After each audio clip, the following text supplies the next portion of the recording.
Hello everyone, greetings from the 7th of Nero. AJ here with the final part of a somewhat more detailed look at the jacks of various sorts. Anyway, what follows goes through the variations that warjacks in particular have, not so much among the playable races, but as a study of divergences from the fundamental design philosophy of the cortex and propulsion, and how use of steamjacks or steamjack equivalents in general can vary from race to race. Any divergences in jack design usually relates to warjacks, as this is where research and development resources are spent more often than not. But also, jack chassis and cortexes are very durable given a bit of care, and both are often very salvageable. Hence the long working lives laserjacks, for the most part, tend to be capable of. And even if they aren't, well, that's how junker hulks can come about. While Cygnaran is the poster nation for conventional warjack design, that is a label more fitting for Khador in my estimation, for they will use chassis of the oldest designs until all of the inventory is lost in battle, salvage the cortex, if possible, and put it in a new model. Further, Cygnaran does have a line of chassis that do not use the traditional steam engine hardware that is common to most warjacks. A small proportion of their warjacks use, instead, the storm chamber. Under the guidance of the then Commander Adept Sebastian Nemo, Cygnaran artificers developed this revolutionary power plant. Adapted from the technology used firstly by the Storm Knights, attempts were made to develop an equivalent for warjacks, though the only successful examples at first were hybrids, such as the Stormclad, which still relied on a conventional coal-fired boiler. It took several iterations, but in time an upscaled variant became practical for installation as a warjack's power plant, with modulating functions to channel some of the power output to its weapons. The first such instance of this was Thunderhead, whose design principles were refined for the later produced Dynamo. Mass production of storm chamber-driven warjacks remains a long way off, but is nonetheless part of Cygnaran military production plans, along with, perhaps, the development of a storm chamber with enough output to power a colossal, and not just its weapons. A little odd, by comparison, the Protectorate of Menoth's warjacks are a strange derivation of steamjacks thanks to deep-seated superstitions concerning arcane technologies that are supposedly anathema to their beliefs, yet acknowledged to be necessary for the safety of their nation. To all intents and purposes, their warjacks are normal steamjacks, and indeed the differences between them and Khadoran jacks is, from what I can tell of them, merely a matter of perception. Protectorate cortexes and the machines that house them must be consecrated amidst solemn ceremony before use. Their warjacks are also often adorned with inscriptions that call upon Menoth's power to protect them in battle. Of a slightly more functional adjustment are the modified laserjacks used in the coastal kingdom of Ord, whose long naval traditions have been applied to laserjacks and warjacks, which are often customized for use at sea or for underwater purposes. Naturally, the main change that is applied to the basic steamjack design is a special housing around the firebox so that water does not enter it upon submerging, whether partially or fully.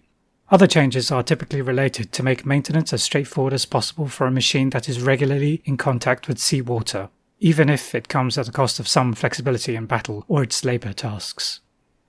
Certainly, more divergent than any other of the humans of the Iron Kingdoms and their steamjacks are the so-called vectors of the Convergence of Cyriss.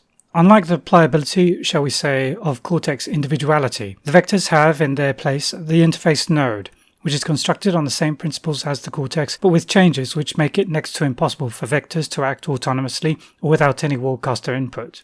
When a Cyrissist warcaster bonds to an interface node, the vector adopts the combat ability and benefits of experience from its controller, instead of possessing its own. Essentially, unlike the cortex, which gradually acquires characteristics over time, the interface node remains as a blank slate throughout its lifetime, so long as it is not within a battle group, reverting to factory settings, as it were, when the warcaster relinquishes control. Such is their design, it appears as though jack marshals cannot give commands to vectors. I have no particularly good explanation for why interface nodes differ so drastically from conventional cortexes, though from my understanding of Cygnaran steamjacks and Diocen Myrmidons, I believe that owing to the status that the Convergence has had as a fringe cult for much of its existence, its arcanists developed an optimized technique to construct cortexes using inferior materials, but with a superior rune inscription method for the many layers of plates within the interface node, resulting in something which is simpler but sturdier in nature. In addition to the modified cortex, some classes of vectors have displacement field generators, otherwise known as arcane displacer drives, which draw on environmental geomantic energy to provide them with limited flight capabilities. This innovation has contributed to new technologies both offensive and defensive. Off in the realm of the dwarves, Rulic jacks are very similar to their human counterparts, but the rule folk have a slightly different design and application philosophy. Being somewhat separate in their general dealings from the world of humans, the Rulefolk had few deliberate intentions of militarizing their laborjacks, which were predominantly built to aid and supplement in quarrying and mining.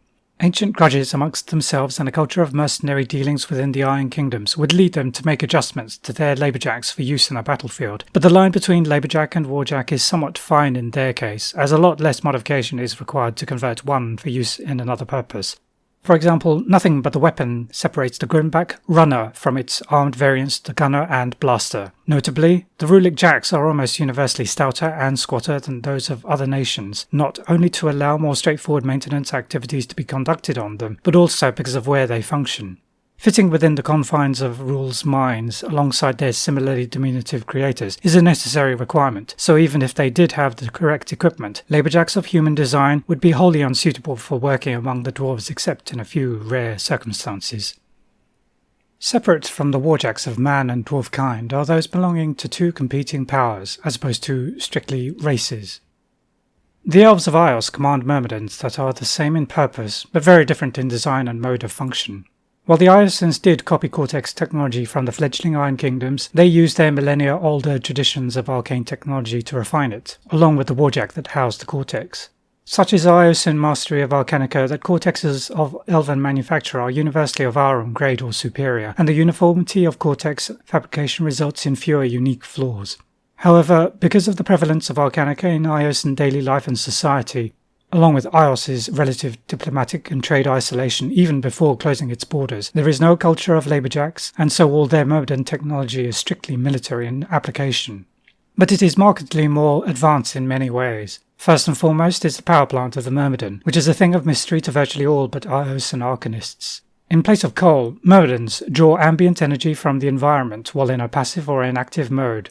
Through a series of intricate arcane accumulators and condensers which are housed at key points around the Myrmidon's limbs and torso, the energy is collected, drawn down, concentrated, and stored in an array of alchemical fuel cells within the Myrmidon's protected torso close to the cortex housing. This means that Iosan forces with Myrmidons present have little need for extensive logistics strains while on campaign, and the lack of material fuel allows a quicker and simpler process for readying for combat. Likewise, with regards to their combat capabilities, Myrmidons do not use ammunition in any traditional sense, relieving supply lines of yet another major burden that invariably affects most other militaries. House Shail Myrmidons have an alcantric power field which, when powered up, diverts energy to a focal point, ready to be unleashed in what is a vague analogue of human warjack ordnance. This alcantric power field also provides a protective barrier that contributes to the Myrmidon's durability when engaged in battle. Meanwhile, House Vire Myrmidons forego this additional layer of complexity in favour of directing power to more devastating weapons, replacing the field generator with additional Iosan metallurgy. This is not to say that Myrmidons do not have shortcomings, though. Indeed, their combat endurance is broadly equivalent to their human and Rulic counterparts, and it is contingent on having strong local sources of latent energy, which in turn depends heavily on various geomantic and celestial factors. Thus, the recharge rate for a Myrmidon's fuel cells can be as much a detriment as a typical warjack's need to be loaded up with fuel.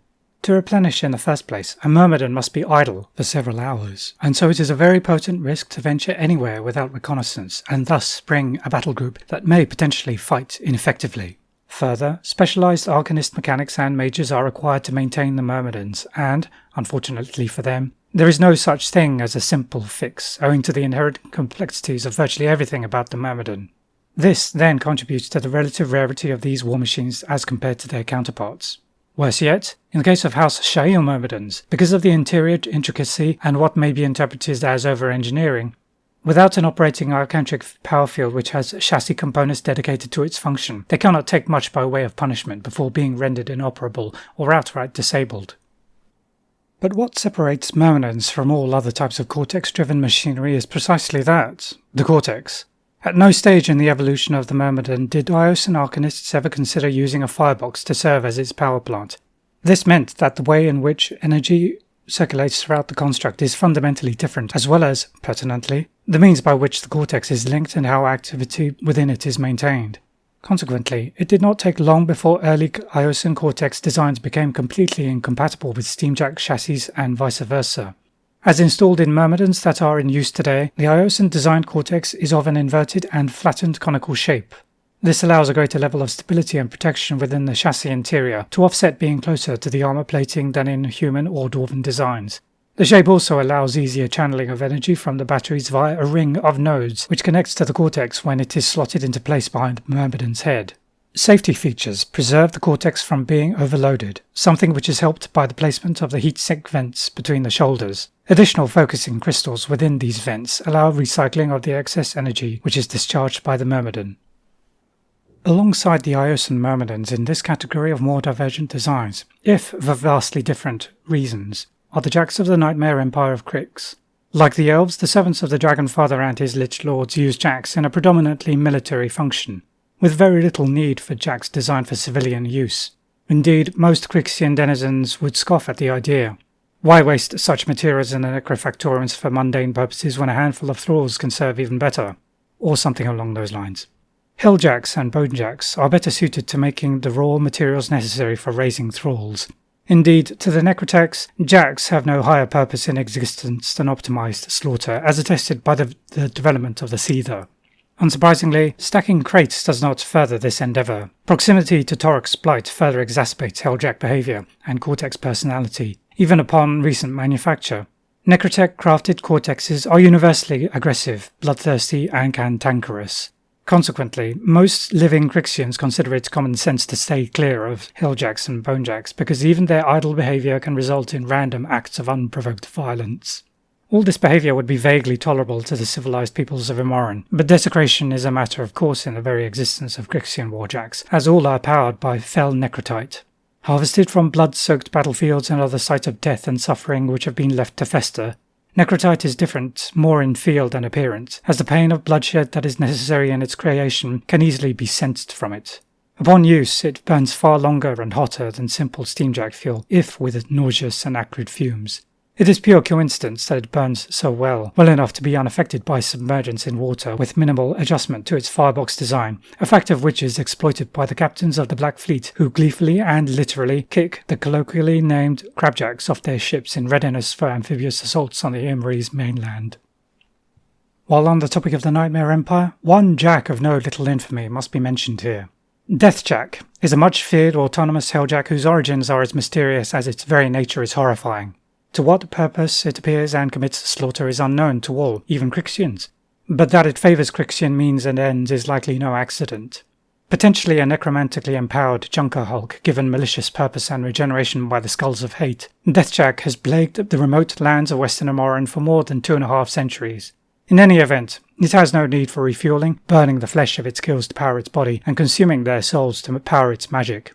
Curiously, Deathjack served as the template for necrotechs in the design of Cryx's Helljacks, even though all attempts at improvement have met with relative failure or dissatisfaction next to its unparalleled malice. In this way, Deathjack's means and very existence may be an enigma to the living on Immoren, but it is fortunate that it is also an enigma to those of the Nightmare Empire, for if they could replicate Deathjack's desecration, the devastation just a handful of them could wreak in a Cygnar does not bear contemplating. Perhaps the infernal invasion has been a blessing of sorts in checking Cryxian ambitions in this regard. On that thought, one must wonder at what the future of warjack technology will be with how much Immoren has changed.